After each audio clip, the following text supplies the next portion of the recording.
नमस्कार। संस्कृत आईएएस के YouTube channel पर आपका स्वागत है। मेरा नाम है सतनाम सिंह। यहाँ पर हम लोग 28 मई 2023 को जो परीक्षा हुई है सिविल सर्विसेज की प्रारंभिक परीक्षा, उसके पेपर के भूगोल और पर्यावरण एवं पारिस्थितिकी खंड से जुड़े प्रश्नों की व्याख्या को समझेंगे। मेरे पास जो सेट है, एग्जामिनेशन पेपर जो हुआ है उसका बी सेट है। तो बी सेट में जिस सीक्वेंस पे क्वेश्चंस दिए गए हैं उसी सीक्वेंस में यहाँ पर रखा गया है। आप लोगों के अगर सेट अलग हो, जैसे ए हो, सी हो, डी हो, तो आप लोग उससे मैच कर लीजिएगा कि प्रश्न का कौन सा नंबर है। हो सकता है कि प्रश्न का नंबर अलग हो। प्रश्न नंबर 18 जो कि सेट बी में है, इसको पढ़ते हैं। निम्नलिखित कथनों पर विचार कीजिए। यदि केंद्र सरकार किसी क्षेत्र को समुदाय प्रारक्षित अधिसूचित कर देती है।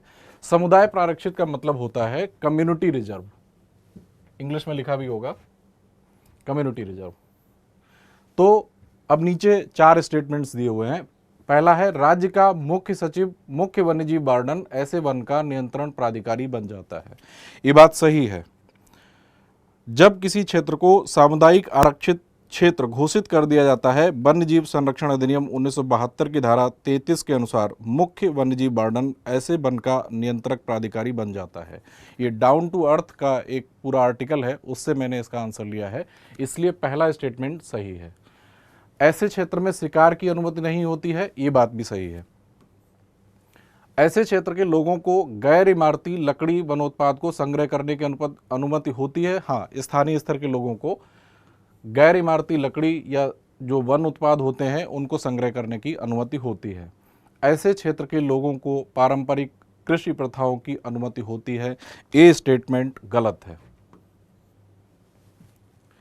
कम्युनिटी रिजर्व में स्थानीय समुदाय को पारंपरिक कृषि करने की अनुमति नहीं होती है। पारंपरिक कृषि में आती हैं झूम, शिफ्टिंग कल्टीवेशन या अन्य आदिम प्रकार की कृषि पद्धतियां।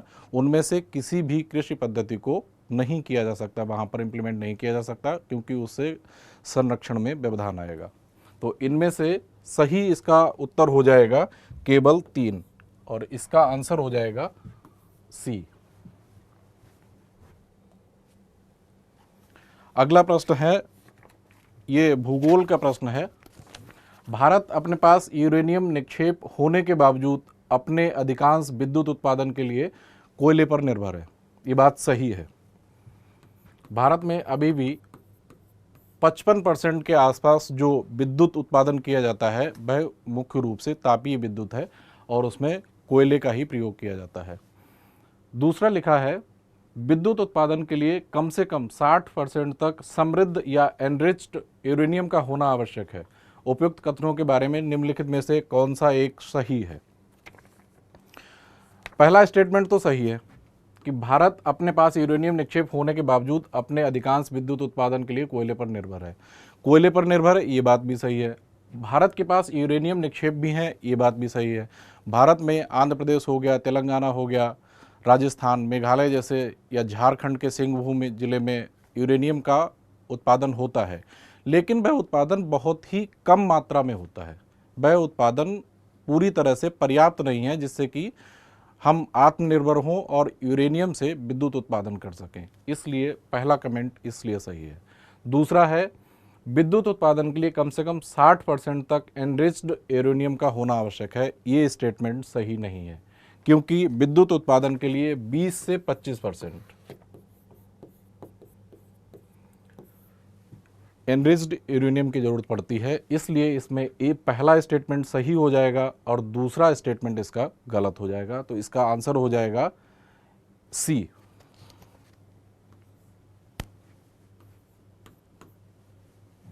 जिसका मतलब है कथन 1 सही है किंतु कथन 2 गलत है। प्रश्न है, शिशु स्तनधानी प्राकृतिक रूप से भारत में नहीं होते। मार्सुपियल्स प्राकृतिक रूप से भारत में नहीं होते हैं। और स्टेटमेंट 2 है, शिशु स्तनी केवल परभक्षी रहित पर्वतीय घास स्थलों में ही पनप सकते हैं। पहला स्टेटमेंट देख लेते हैं, शिशु स्तनधानी या मार्सुपियल्स प्राकृतिक रूप से भारत में नहीं पाए जाते हैं, ये बात सही है। मेरे पास ब्रिटानिका का एक पूरा लिंक है और वहीं से मैंने इसे लिया है। और शिशु स्तनधारी जो जीव होते हैं, मार्सुपियल्स होते हैं, उनकी 250 से अधिक प्रजातियां पाई जाती हैं और ये प्रजातियां मुख्य रूप से ऑस्ट्रेलिया, न्यू गिनी और उसके आसपास के द्वीपों में पाई जाती हैं। इनमें से कुछ प्रजातियां ऐसी हैं जो मुख्य रूप से दक्षिणी और मध्य अमेरिका में रहती हैं, लेकिन ये प्राकृतिक रूप से भारत में नहीं पाई जाती हैं, इसलिए ये स्टेटमेंट पहला सही हो गया। दूसरा स्टेटमेंट लिखा हुआ है कि शिशुधानी स्तनी या मार्सुपियल्स केवल परभक्षी रहित पर्वतीय घास स्थलों में ही पनप सकते हैं। ये सही नहीं है स्टेटमेंट, क्योंकि अधिकांश ऑस्ट्रेलियाई मार्सुपियल्स सूखी झाड़ियों या रेगिस्तानी आवास में रहते हैं। दक्षिण अमेरिका में ये जंगलों या उष्णकटिबंधीय वर्षा वनों में रहते हैं। मार्सुपियल जंगल के आवास के किसी भी हिस्से में रह सकते हैं, पेड़ों से लेकर जंगल के भूक्षेत्र तक और ज़मीन के नीचे बिल बनाकर। तो यहाँ पर आप लोग देखेंगे कि लिखा हुआ है शिशु स्तनधानी केवल परभक्षी रहित पर्वतीय घास स्थलों में ही पनप सकते हैं, इसलिए ये स्टेटमेंट गलत हो गया। तो इसका आंसर हो जाएगा सी। मैं ऊपर लिख भी दे रहा हूं। तो क्वेश्चन 22 है बी सीरीज का, उसका उत्तर सी ऑप्शन हो जाएगा, क्योंकि पहला वाला स्टेटमेंट सही है, दूसरा वाला स्टेटमेंट गलत है। क्वेश्चन नंबर है 23 बी सीरीज का, इसे इंग्लिश में पढ़ लेते हैं। Invasive species specialist group that develops global invasive species database belongs to which one of the following organisation. इनमें से इसका उत्तर हो जाएगा पहला अंतर्राष्ट्रीय प्रकृति संरक्षण संघ या IUCN, जिसे संक्षेप में आप लोगों ने पढ़ा होगा IUCN के बारे में, ये उसकी बात कर रहा है। तो जो इन्वेसिव स्पीसीज स्पेशलिस्ट ग्रुप है ये IUCN का ही एक संगठन से संबंधित है। ये एक फैक्चुअल क्वेश्चन है और एक IUCN की रिपोर्ट भी है मेरे पास। इसके अलावा यूरोप की एक एनवायरमेंट एजेंसी है, वहाँ की वेबसाइट का लिंक भी मेरे पास है। इसका आंसर ए हो जाएगा।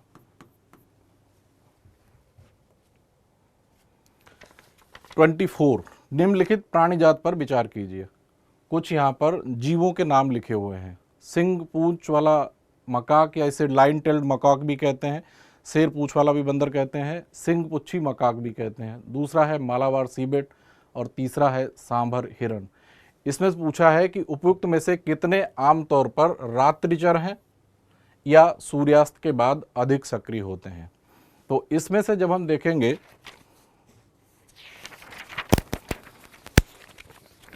पहला जो सिंग पुच्छी मकाक लिखा हुआ है या लाइन टेल्ड मकाक, ये वाला दिन में सक्रिय होता है, ये दैनिक है, दिन में ज़्यादा सक्रिय होता है। इसके अलावा इसमें से ये जो मालाबार सीवेट और सांभर हिरण लिखे हुए हैं ये रात्रिचर हैं, ये रात्रि में ज़्यादा एक्टिव रहते हैं। इसलिए इसमें जब पूछा है कि निम्नलिखित में से कितने हैं, तो इनमें से हो जाएंगे बी। इसका उत्तर हो जाएगा बी, क्योंकि 2 सही हैं, मालाबार सीवेट सही है और सांभर हिरण सही है।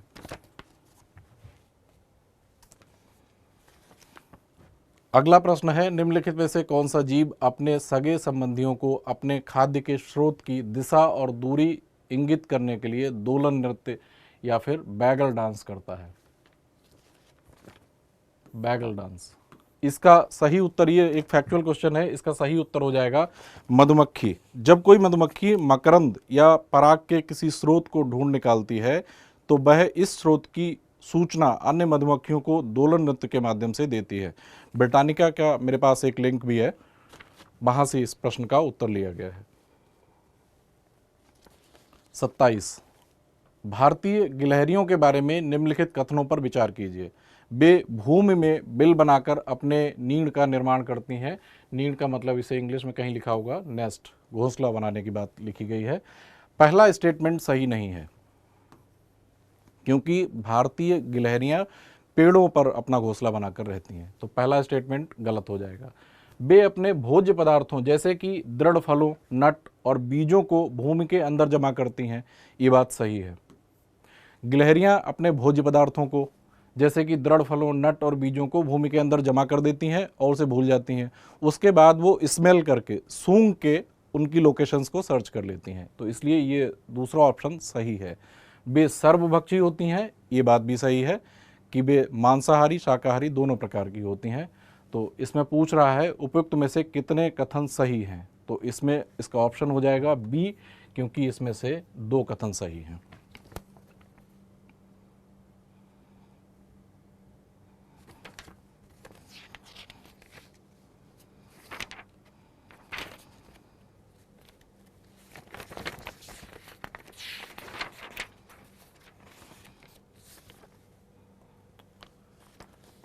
निम्नलिखित में से कौन किसी वृक्ष या लकड़ी के लट्ठे में बने छिद्र में से कीटों को खुरदने के लिए लकड़ी का औजार बनाता है? फिशिंग कैट, मत्स्य मार्जर, ओरेंगटॉन, ऊदबिलाव, स्लॉथवियर। इसमें से इसका आंसर सर्च करते हुए मुझे कई वीडियोस भी ऐसे मिले जिनमें ओरेंगटॉन एक लकड़ी की स्टिक लेके एक लट्ठे से या लकड़ी के तने से मुझे कुछ खोदता हुआ दिखाई दिया। तो उससे अंदाज़ा लगाया गया और लिखे हुए में भी ब्रिटानिका के सोर्स से ही हमें पता चला कि ओरेंगटॉन ही इसी प्रकार का जीव है। तो इसका आंसर हो जाएगा बी।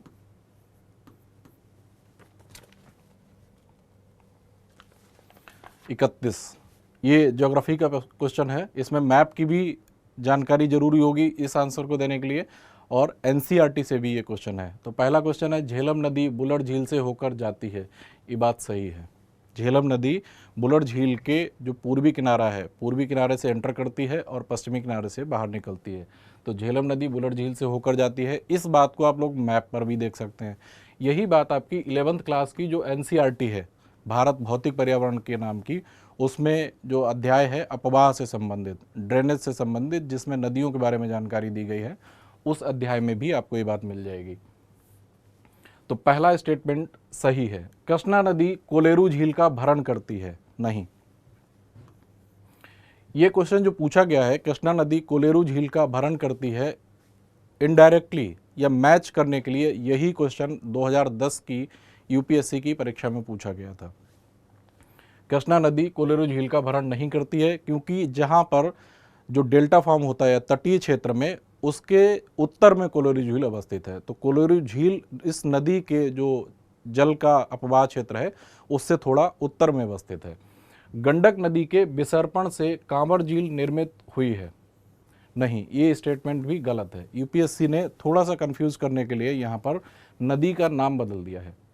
बिहार में एक जगह है बेगूसराय, तो बेगूसराय में ये कांवर झील है, और कांवर झील एशिया की सबसे बड़ी विसर्प झील है। ऑक्सबो लेक जो एशिया की सबसे बड़ी है, बिहार के बेगूसराय में है। लेकिन ये झील बूढ़ी गंडक नाम की नदी से बनी हुई है, यहाँ पर केवल गंडक लिखा हुआ है, इसलिए ये स्टेटमेंट गलत हो जाएगा। इसका सबसे सही उत्तर होगा एक।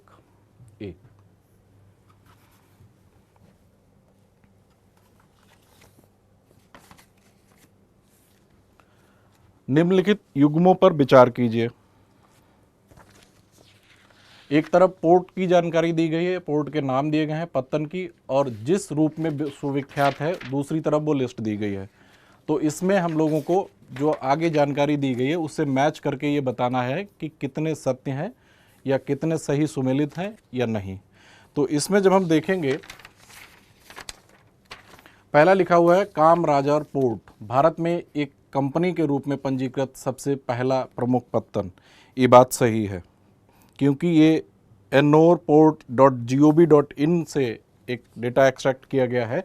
उसमें क्लियरली लिखा हुआ है कि the first port in India which is a public company, the port was declared as a major port under the Indian Ports Act 1902 in March 1909 and this is the first port in India which is a public company. पहला सही है। दूसरा लिखा हुआ है Mundra port Bharat में निजी स्वामित्व वाला सबसे बड़ा पत्तन। ये बात सही है। मुंद्रा जगह का नाम है कच्छ पेनिनसुला में, कच्छ पेनिनसुला के निचले हिस्से में या दक्षिणी हिस्से में मुंद्रा नाम की एक जगह है। उस मुंद्रा नामक जगह पर अडानी ग्रुप का पोर्ट है, उसका नाम है मुंद्रा पोर्ट, और ये भारत में निजी स्वामित्व वाला है या निजी कंपनी के मालिकाना हक जिस पर रखती है निजी कंपनी, वह सबसे बड़ा पत्तन है। ये बात इसलिए सही हो जाती है।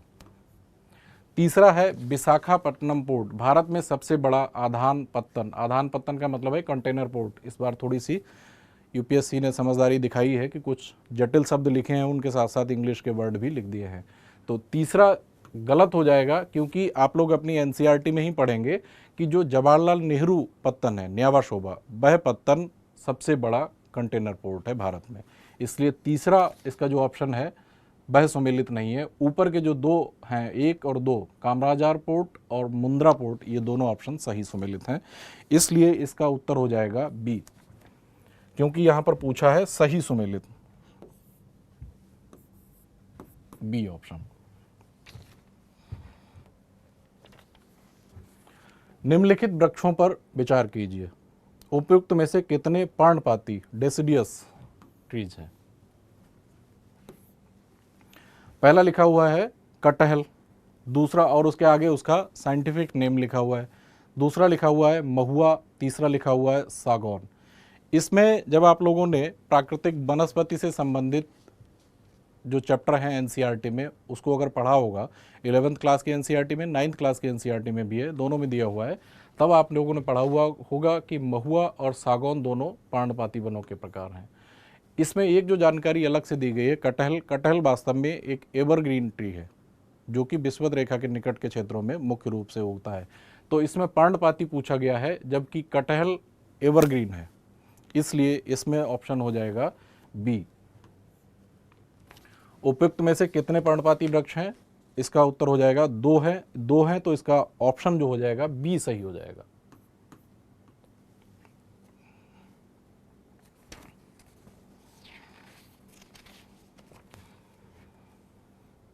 चौंतीस प्रश्न थोड़ा सा अलग हटके क्वेश्चन है।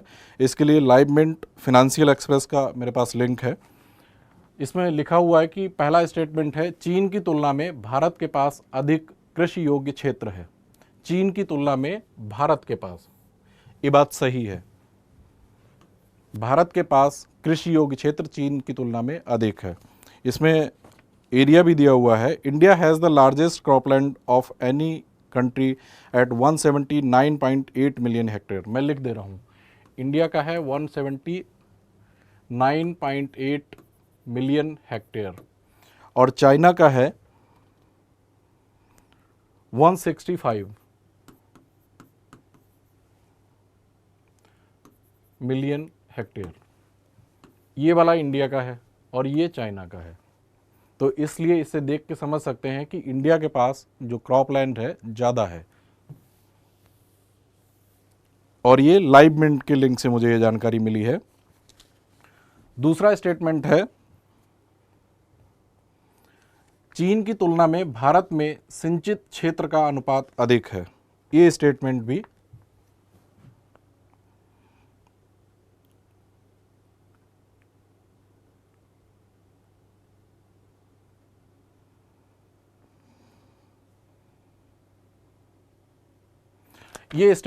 सही है। लिखा हुआ है, चाइना's irrigation cover is 41% of cultivated area and India's is 48%. As a result of this irrigation, China's total sown area is 166 million hectare. China में 166 मिलियन हेक्टेयर सिंचित क्षेत्र है, इरिगेटेड है, और इंडिया में 198 मिलियन, इंडिया में 198 मिलियन हेक्टेयर। तो India में ज़्यादा हो गया।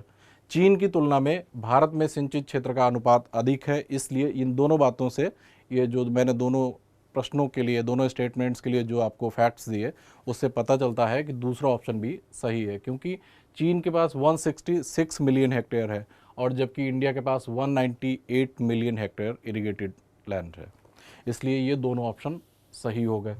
अब देखते हैं, चीन की तुलना में भारत की कृषि में प्रति हेक्टेयर औसत उत्पादकता अधिक है।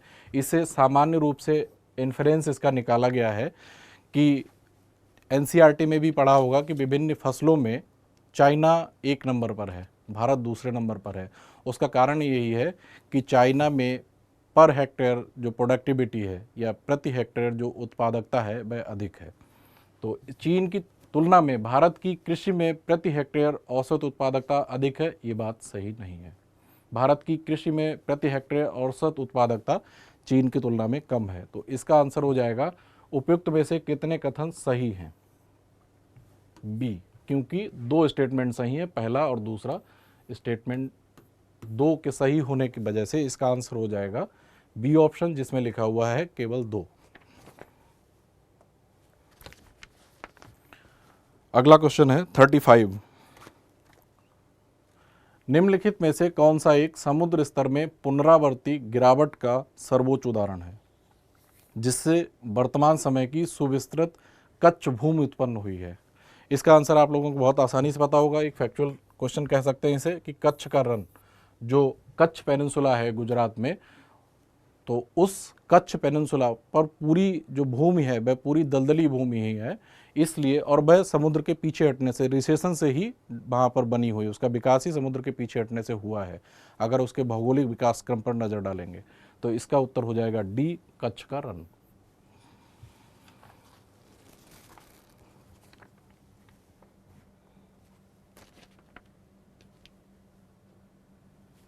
क्वेश्चन नंबर है 36। भारत के कुछ तटीय क्षेत्रों में प्रचुर मात्रा में उपलब्ध इल्मेनाइट और रूटाइल निम्नलिखित में से किसके समृद्ध स्रोत हैं? ये संसाधन वाला जो अध्याय है उसमें भी जानकारी मिल जाएगी। ये टाइटेनियम इसका आंसर हो जाएगा डी। इल्मेनाइट और रूटाइल वास्तव में ओर हैं टाइटेनियम के।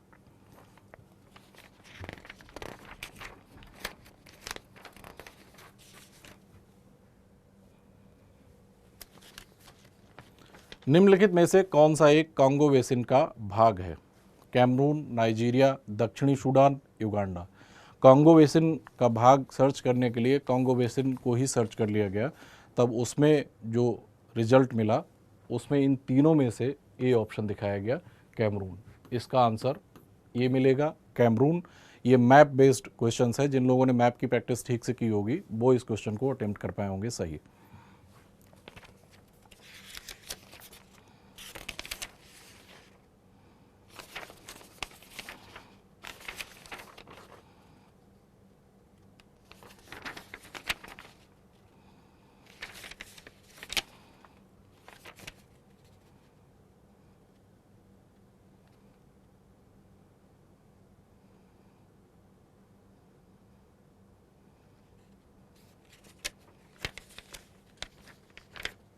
अब आते हैं 39 पर। निम्नलिखित कथनों पर विचार कीजिए। ये मैप का और एनसीईआरटी से इसका स्रोत लिया जा सकता है। अमरकंटक पहाड़ियाँ विंध्य और सह्याद्री श्रेणियों के संगम पर अवस्थित हैं। ये बात सही नहीं है, क्योंकि अमरकंटक जो हिल्स हैं वो मध्य प्रदेश और छत्तीसगढ़ की सीमा पर हैं, और ये अमरकंटक पहाड़ियाँ विंध्य और सतपुड़ा के मिलन स्थल पर हैं। यहाँ पर सतपुड़ा की जगह सह्याद्री लिखा हुआ है, जो कि गलत है। सह्याद्री का मतलब हो गया वेस्टर्न घाट, इसलिए ये स्टेटमेंट गलत है। पहला स्टेटमेंट गलत हो जाएगा।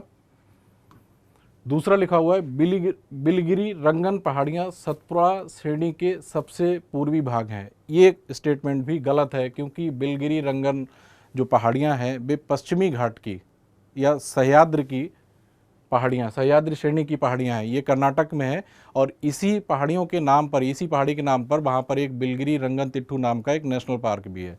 तो ये जो सतपुड़ा लिखा हुआ है, इस वजह सतपुड़ा श्रेणी का भाग है, इसलिए गलत हो जाएगा, क्योंकि ये पश्चिमी घाट की एक श्रेणी है, पश्चिमी घाट श्रेणी का एक भाग है। तीसरा देख लेते हैं, शेषाचलम पहाड़ियाँ पश्चिमी घाट के सबसे दक्षिणी भाग हैं। ये स्टेटमेंट भी गलत हो जाएगा, क्योंकि शेषाचलम पहाड़ियाँ पश्चिमी घाट के नहीं, पूर्वी घाट के दक्षिणी भाग हैं। तो इसलिए देखेंगे हम लोग, पहला स्टेटमेंट भी गलत है, दूसरा स्टेटमेंट भी गलत है, तीसरा स्टेटमेंट भी गलत है। तो इसका सही उत्तर हो जाएगा उपयुक्त में से कितने कथन सही हैं, डी।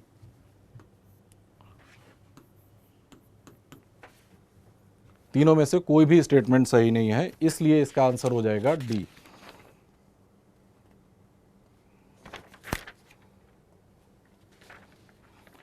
इसको पढ़ लेते हैं। भारत की कनेक्टिविटी परियोजनाओं के संदर्भ में निम्नलिखित कथनों पर विचार कीजिए। कनेक्टिविटी परियोजनाओं का मतलब है कि जो भारत से होकर जो सड़क राजमार्ग गुजरते हैं उनके संबंध में। कुछ राजमार्ग भारत से बाहर की ओर भी हैं जो अन्य क्षेत्रों को कनेक्ट करते हैं, उसके बारे में बात की गई है। पहला लिख रहा है कि स्वर्णिम चतुर्भुज परियोजना के अधीन पूर्व पश्चिम गलियारा डिब्रूगढ़ और सूरत को जोड़ता है। ये स्टेटमेंट गलत है, क्योंकि जो पूर्व पश्चिम गलियारा है वह पश्चिम में पोरबंदर से लेकर असम में सिलचर तक जाता है, और इसमें डिब्रूगढ़ और सूरत लिखा हुआ है। डिब्रूगढ़ असम में है, सूरत गुजरात में है, लेकिन ये दोनों ऑप्शंस जो दिए गए हैं, दोनों शहर के नाम जो दिए गए हैं, ये गलत है। सही होता गुजरात में पोरबंदर और असम में सिलचर, तो इसलिए ये गलत हो जाएगा। दूसरा लिखा हुआ है त्रिपक्षीय राजमार्ग मणिपुर में मोरेओ को म्यांमार से होते हुए थाईलैंड में चियांग माई से जोड़ता है। त्रिपक्षीय का मतलब है 3 देशों के बीच, ये भी गलत है स्टेटमेंट, क्योंकि ये मणिपुर में, भारत में जो मणिपुर राज्य है उसके मोरे नामक जगह से होते हुए स्टार्ट होकर म्यांमार से होते हुए थाईलैंड के माई सॉट नामक जगह को जोड़ता है। यहाँ पर लिखा हुआ है चियांग माई, जो कि गलत है।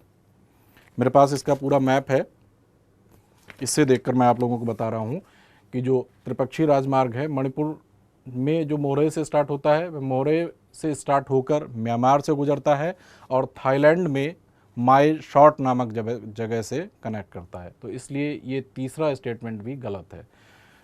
फिर पूछ रहा है, अगला स्टेटमेंट दिया है बांग्लादेश, चीन, भारत, म्यांमार आर्थिक गलियारा उत्तर प्रदेश में वाराणसी को चीन में कुनमिंग से जोड़ता है। ये स्टेटमेंट भी गलत है, क्योंकि बांग्लादेश, चीन, भारत, म्यांमार जो इकोनॉमिक कॉरिडोर है वह भारत में कोलकाता से और चीन में कुनमिंग को जोड़ता है। मैप है मेरे पास, तो एक साइड में यहाँ पर एक साइड में यहाँ कोलकाता है, कोलकाता के बाद ये बांग्लादेश, बांग्लादेश के बाद ये जाता है म्यांमार और उसके बाद चीन में कुनमिंग को कनेक्ट करता है। इसलिए ये तीनों ऑप्शन ही कनेक्ट हो जाएंगे और इसका उत्तर हो जाएगा डी, कोई भी सही नहीं है।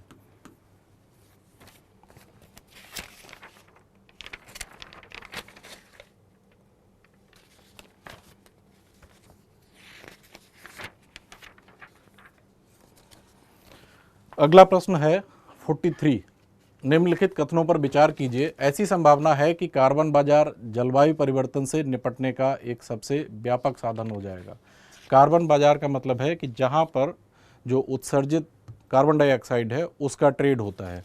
तो ऐसी संभावना है कि कार्बन बाजार जलवायु परिवर्तन से निपटने का एक सबसे व्यापक साधन हो जाएगा।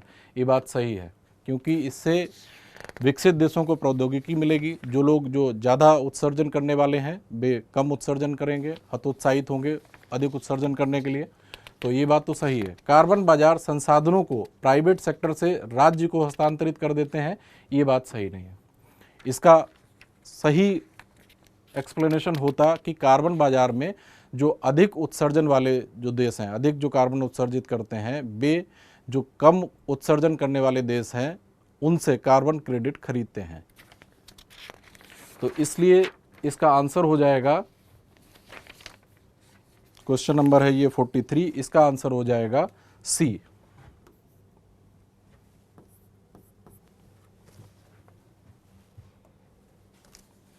आगे आ जाते हैं 47 पर। भारत सरकार काले तिल, नाइजर, गुइजोटिया, एबीसिनिका के बीजों के लिए न्यूनतम समर्थन कीमत उपलब्ध कराती है। एमएसपी के बारे में पूछा गया है। एमएसपी के बारे में पहले भी कई बार क्वेश्चन पूछे गए हैं। ये बात सही है कि जैसे एमएसपी 24 फसलों के लिए दी जाती है, निर्धारित की जाती है, तो उन 24 फसलों में से एक फसल नाइजर भी है, और ये तिलहन की फसल है, तेल से संबंधित होती हैं जो फसलें। इसमें फिर लिख रहा है अगला स्टेटमेंट, काले तिल की खेती खरीफ की फसल के रूप में की जाती है। ये बात भी सही है। भारत के कुछ जनजातीय लोग काले तिल के बीजों का तेल भोजन पकाने के लिए प्रयोग में लाते हैं। ये बात भी सही है। इसलिए ये तीनों स्टेटमेंट सही हैं, इसलिए इसका ऑप्शन हो जाएगा सी। यहाँ पर थोड़ी सी टाइपिंग एरर है, सभी 3 और सी वाला ऑप्शन ठीक हो जाएगा। यहाँ पर निम्नलिखित देशों पर विचार कीजिए। उपर्युक्त में से कितने देशों की सीमाएं यूक्रेन की सीमा के साथ साझी हैं या यूक्रेन के साथ सीमाएं लगी हुई हैं? ये मैप बेस्ड क्वेश्चन है। आप लोग अपने अपने ऑक्सफोर्ड के स्टूडेंट एटलस में या किसी अन्य एटलस में देखेंगे तो आपको क्लियरली दिख जाएगा। इसमें मैं आप लोगों को दिखा देता हूँ।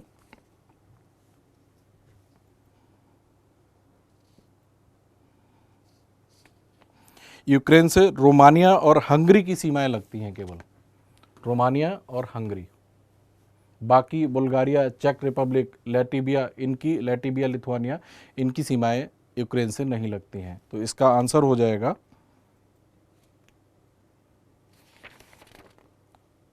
ए।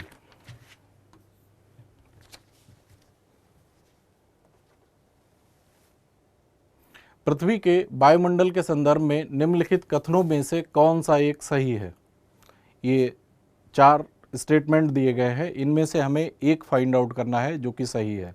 भूमध्य रेखा पर प्राप्त होने वाले सूर्य तप की कुल मात्रा ध्रुवों पर प्राप्त होने वाले सूर्य तप की कुल मात्रा की लगभग 10 गुनी है।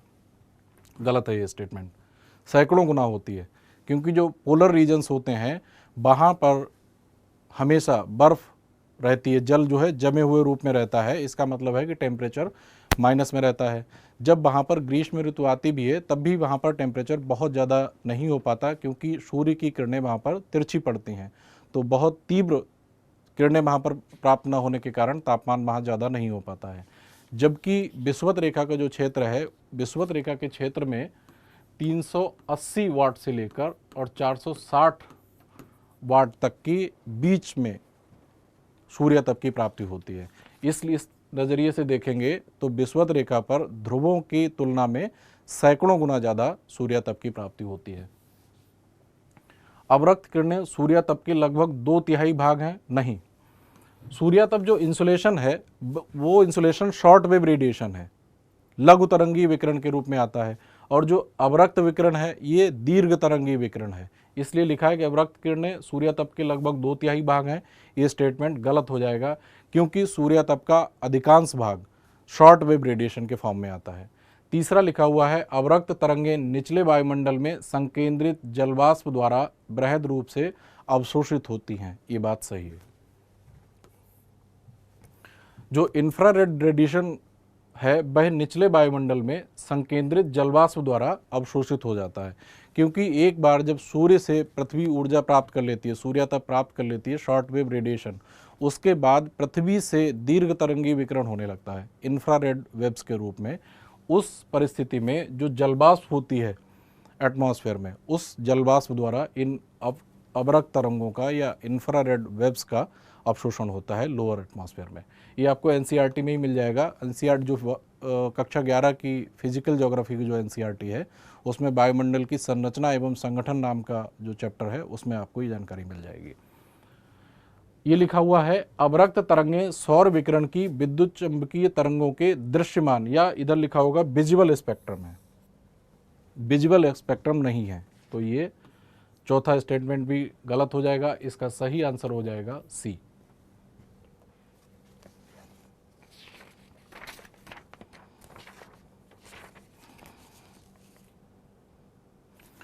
इसमें लिखा हुआ है निम्नलिखित कथनों पर विचार कीजिए। उष्णकटिबंधीय वर्षा वनों की मृदा पोषक तत्वों से भरपूर होती है। ये बात गलत है।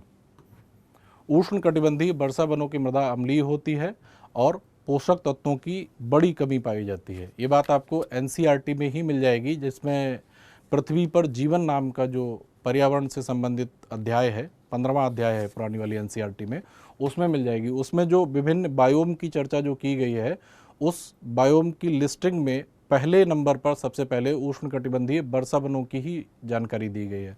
तो उसमें आप लोग जब पढ़ेंगे तो पहली लाइन में ही आपको मिल जाएगा कि उष्णकटिबंधीय वर्षा वनों की मृदा में पोषक तत्वों की कमी होती है। तो पहला स्टेटमेंट गलत हो गया। उष्णकटिबंधीय वर्षा वनों के उच्च ताप और आर्द्रता के कारण मृदा में विद्यमान मृत जैव पदार्थ का द्रुत अपघटन होता है। द्रुत का मतलब हो गया तीव्र अपघटन होता है। ये बात सही है कि जहाँ पर आर्द्रता और जहाँ पर तापमान अधिक होता है वहाँ पर जो मृत जो डेड ऑर्गेनिक मैटर पड़ा हुआ है बहुत तेज़ी से अपघटित हो जाता है। ये आपको ये भी एनसीईआरटी में मिल जाएगा। और एक चैप्टर है 11th क्लास की एनसीईआरटी में जो वेदरिंग से रिलेटेड है, अपक्षय से रिलेटेड है, उसमें भी मिल जाएगा।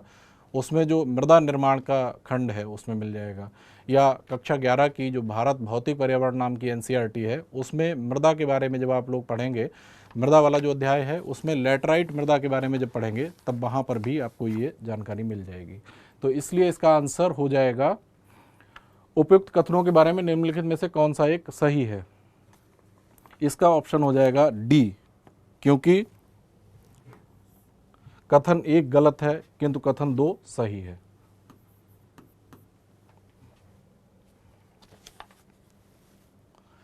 इस प्रश्न पे थोड़ा सा डाउट है, मैं इधर अभी से ही स्टार बनाए दे रहा हूं।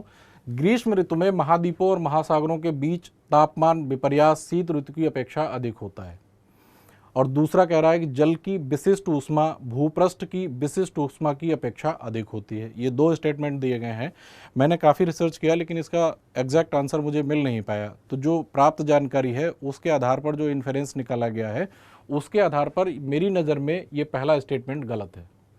ग्रीष्म ऋतु में महाद्वीपों और महासागरों के बीच तापमान विपर्यास, या इधर लिखा होगा टेम्परेचर कंट्रास्ट, शीत ऋतु की अपेक्षा अधिक होता है। मेरे हिसाब से ये बात गलत है। मेरे हिसाब से ग्रीष्म ऋतु में नहीं बल्कि शीत ऋतु में महाद्वीपों और महासागरों के बीच तापमान विपर्यास अधिक होता है। शीत ऋतु में मेरे हिसाब से अधिक होता है, इसलिए पहला स्टेटमेंट गलत है। दूसरा लिखा है कि जल की विशिष्ट ऊष्मा भूपृष्ठ की विशिष्ट ऊष्मा की अपेक्षा अधिक होती है, ये बात सही है। ये 11th वाली जो फिजिकल ज्योग्राफी की एनसीईआरटी है उसमें क्लियरली लिखा हुआ है, ये मिल जाएगी। तो मेरे हिसाब से इसका आंसर होना चाहिए डी, कथन 1 गलत है किंतु कथन 2 सही है। लेकिन फिर भी मैंने इस पर स्टार बना दिया है कि मैं इस पर श्योर नहीं हूँ, 100% नहीं हूँ। मैं जो भूगोल और पर्यावरण पारिस्थितिकी से संबंधित जो क्वेश्चंस आए हुए हैं उन क्वेश्चंस में मैं केवल एक क्वेश्चन ऐसा है जिस पर मैं 100% श्योर नहीं हूँ, इसलिए मैंने उस पर स्टार मार्क बना दिया है। निम्नलिखित कथनों पर विचार कीजिए। भूकंप लेखी या सिस्मोग्राफ में एस तरंगों से पूर्व पी तरंगें अभिलेखित की जाती हैं, ये बात सही है। पी प्राइमरी तरंगें होती हैं, पी पहले रिकॉर्ड की जाती है और जो सेकेंडरी वेव्स या एस वेव्स होती हैं वो बाद में रिकॉर्ड की जाती हैं। तो पहला स्टेटमेंट सही है। पी तरंगों में अलग अलग कण तरंग प्रसार की दिशा में आगे पीछे कंपन करते हैं। हाँ, ये बात भी सही है कि जो पी तरंग होती है उसमें कंपन की दिशा में ही दोलन करते हैं तरंगे, जबकि अलग अलग कण तरंग प्रसार की दिशा में आगे पीछे कंपन करते हैं। ये बात सही है क्योंकि पी तरंगों में जो कण होते हैं वे तरंगों की दिशा में ही कंपन करते हैं, जबकि एस तरंगों में कण तरंग प्रसार की दिशा के समकोणीय ऊपर नीचे कंपन करते हैं। ये दोनों बातें सही हैं। पी और एस तरंगों के बारे में जो बातें लिखी गई हैं ये दोनों बातें सही हैं, इसलिए पहला स्टेटमेंट भी सही है और दूसरा स्टेटमेंट भी सही हो जाएगा और इसका आंसर हो जाएगा सी। ये बहुत सामान्य सा प्रश्न है जो पृथ्वी की आंतरिक संरचना नाम का जो अध्याय है एनसीईआरटी का, उसमें ही ये जानकारी मिल जाएगी।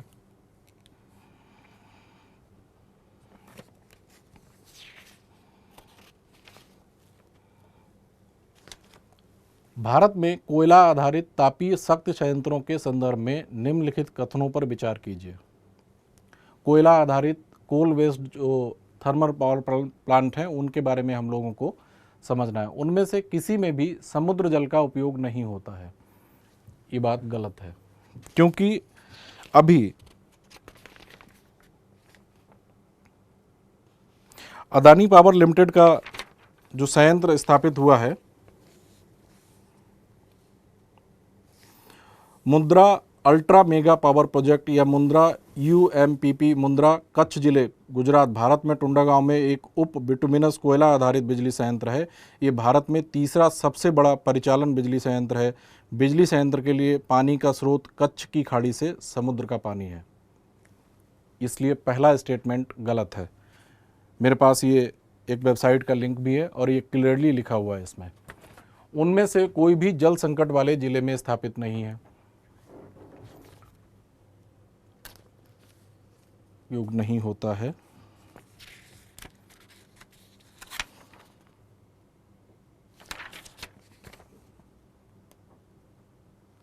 हाँ, दिल्ली स्थित गैर लाभकारी centre for science and environment नामक एक संगठन ने 2021 में सर्वे किया और देखा कि जो कोल वेस्ट जो थर्मल पावर प्लांट हैं उनमें से 48% पानी की कमी वाले क्षेत्रों में स्थित हैं। तो इसलिए ये वाला भी गलत हो जाएगा। उनमें से कोई भी निजी स्वामित्व में नहीं है, ये भी गलत हो जाएगा क्योंकि ये जो पहला जिसके बारे में अभी मैंने चर्चा की मुंद्रा में अडानी ग्रुप का है और अडानी ग्रुप का होने का मतलब निजी स्वामित्व में है। तो इसका आंसर हो जाएगा डी।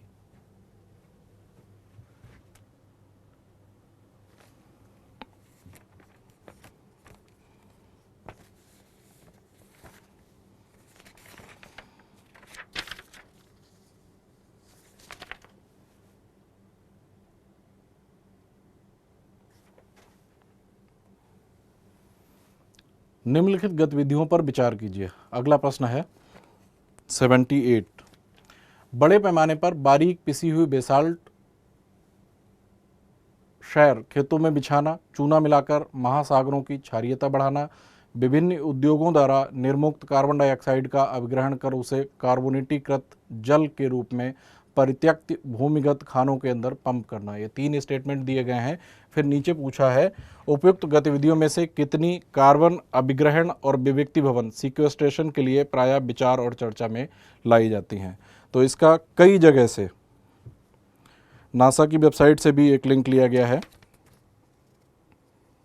फ्रंटियर्सन वेबसाइट से भी एक लिंक लिया गया है और उसमें ये पाया गया है कि बड़े पैमाने पर बारीक पिसी हुई बेसाल्ट शैर खेतों में बिछाना, शैर के लिए कोई और शब्द होना चाहिए, इसे इंग्लिश में पढ़ लेते हैं, spreading finely ground basalt rock on farm lands extensively.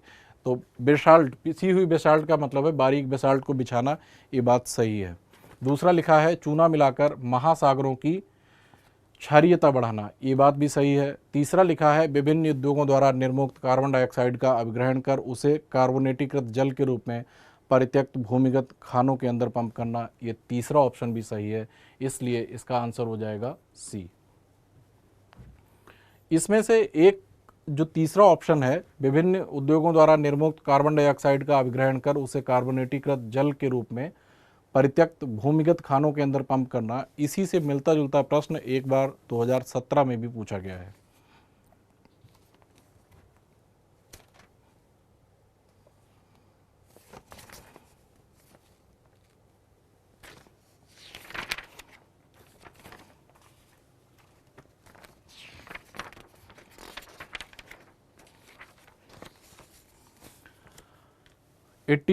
पारा प्रदूषण के बारे में निम्नलिखित कथनों पर विचार कीजिए।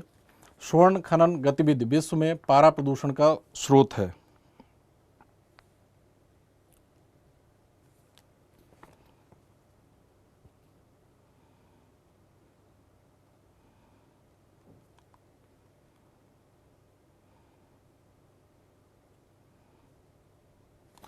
इसमें पहला स्टेटमेंट सही है।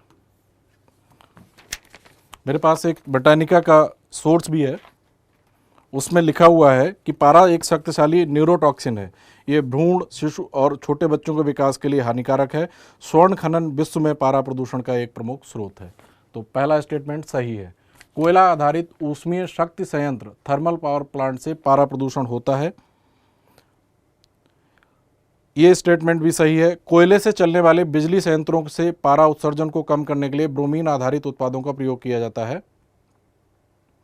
जब कोयले को जलाया जाता है तो पारा का उत्सर्जन होता है, इसलिए दूसरा स्टेटमेंट भी सही है। पारा के संपर्क में आने का कोई ज्ञात सुरक्षा स्तर नहीं है। इसके बारे में भी लिखा हुआ है पारा एक अत्यधिक विषैला पदार्थ है, इसके संपर्क में आने पर कोई ज्ञात सुरक्षा स्तर नहीं है, इसलिए तीसरा स्टेटमेंट भी सही है और इसका उत्तर हो जाएगा सी, जिसके अनुसार सभी तीनों स्टेटमेंट सही हैं। अब आ जाते हैं क्वेश्चन नंबर 99 पर। भारत में जैव विविधता प्रबंधन समितियां नागोया प्रोटोकॉल के उद्देश्यों को हासिल करने के लिए प्रमुख कुंजी हैं, बात सही है। नागोया प्रोटोकॉल जो था एक्सेस एंड बेनिफिट शेयरिंग, जो जैव विविधता से होने वाले लाभ हैं उन तक पहुंच और उनसे होने वाले लाभों को साझा करने के लिए नागोया प्रोटोकॉल बनाया गया था। तो भारत में जो जैव विविधता प्रबंधन समितियां हैं नागोया प्रोटोकॉल के उद्देश्यों को हासिल करने के लिए प्रमुख कुंजी हैं या की इंस्ट्रूमेंट्स हैं, ये बात सही है। दूसरा है जैव विविधता प्रबंधन समितियों के अपने अधिकार क्षेत्र के अंतर्गत जैविक संसाधनों तक पहुंच के लिए संग्रह शुल्क लगाने की शक्ति सहित पहुंच और लाभ सहभागिता निर्धारित करने के महत्वपूर्ण प्रकार हैं, ये बात भी सही है। इसी बात की वजह से पहली बात सही है, जो नागोया प्रोटोकॉल था उसमें एक्सेस एंड बेनिफिट शेयरिंग की ही बात की गई थी। तो दूसरे में एप्लीकेशन लिखी हुई है उसकी कि जैव विविधता प्रबंधन समितियों के अपने अधिकार क्षेत्र के अंतर्गत जैविक संसाधनों तक पहुंच के लिए संग्रह शुल्क लगाने की शक्ति सहित पहुंच और लाभ सहभागिता निर्धारित करने के लिए महत्वपूर्ण प्रकार हैं, और ये दोनों स्टेटमेंट सही हैं, इसलिए इसका आंसर हो जाएगा सी। तो ये कुछ प्रश्न थे भूगोल और पर्यावरण एवं पारिस्थितिकी से संबंधित। इनमें से कुछ क्वेश्चंस ऐसे थे जो करंट अफेयर्स की तरफ थे, जैसे कुछ लोकेशंस पूछी थी कि कहाँ किससे मिल रही हैं। उन प्रश्नों को करंट अफेयर्स वाले सर जो आए होंगे, जिन्होंने करंट अफेयर्स के क्वेश्चंस को डिस्कस किया होगा, उन्होंने ले लिया था। तो करंट अफेयर्स वाले सेक्शन में देख लीजिएगा। इसके अलावा कुछ क्वेश्चंस ऐसे थे जो एनवायरनमेंट और इकोलॉजी के, जिनका झुकाव साइंस की तरफ भी था, साइंस एंड टेक्नोलॉजी की तरफ, जैसे बायोल्यूमिनेसेंट वाला क्वेश्चन जो हो गया। तो उन क्वेश्चंस को जिन्होंने साइंस एंड टेक वाले क्वेश्चंस को यहाँ पर जिन्होंने उसकी एक्सप्लेनेशन दी होगी, तो उन्होंने ले लिया था। तो इससे संबंधित, इस भूगोल और पर्यावरण पारिस्थितिकी से संबंधित कुछ ऐसे क्वेश्चंस जिनका झुकाव साइंस टेक या करंट अफेयर्स की ओर था, उनका एक्सप्लेनेशन करंट अफेयर्स और साइंस एंड टेक वाले एक्सप्लेनेशन सेक्शन में भी आप लोग देख लीजिएगा। पेपर इस बार का टफ था और मेरे हिसाब से कट ऑफ पिछली बार से थोड़ी कम जानी चाहिए। आप लोग अध्ययन करते रहिए। जिन लोगों के नंबर कम रह जा रहे हों, निराश ना हो, आगे के लिए और बेहतर तैयारी करें। धन्यवाद, नमस्कार।